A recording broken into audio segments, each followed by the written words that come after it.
আলহামদুলিল্লাহ, আপনারা তো ব্যাপারটা আলহামদুলিল্লাহ দেখেছেন। আমাদের সম্মানিত বিএনপির মহাসচিব তিনি আমাদের ঐক্যমতে যে আলোচনা হয়েছে সেটা আপনাদের সামনে সুন্দরভাবে উপস্থাপন করেছেন। আমরা আলোচনা আনতে এই বিষয়গুলো নিয়েই আমরা ঐক্যমতে পৌঁছেছি এবং আপনাদের সহযোগিতা আমরা কামনা করছি।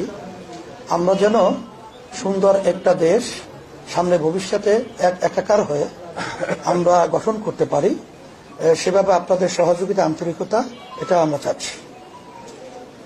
আর সাথে সাথে যে কথাগুলো আমাদের হয়েছে আমরা তাদের সাথে আমাদের সাথে এবং দেশ এবং মানবতা এবং রাজনৈতিক ব্যাপারে সব বিষয়গুলোই জিস্ট আলোচনাটা আপনাদের সামনে আমাদের সম্মানিত বিএনপি মহাসচিব তিনি উপস্থাপন করেছেন। সেটাই আমাদেরও একই কথা।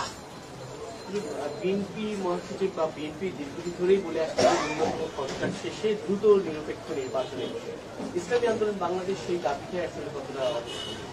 এটা আমরা আগে থেকেই বলেছি যে দ্রুত সময়, আমরা সেখানে শব্দটা ব্যবহার করেছি, খুব বেশি সময়টা না নিয়ে যৌক্তিক, সেই যৌক্তিক সময়টা আমরা বলেছি 1 থেকে 1.5 বছরের মধ্যে, এরকম একটা কথা আমরা বলেছি। আর 6 মাস তো প্রায় চলেই গেল, আর 1 বছরের মধ্যেই সুন্দর একটা জাতীয় নির্বাচনের ব্যবস্থা করবে, এটাই আসলে মূলত আমাদের কথা। Thank you.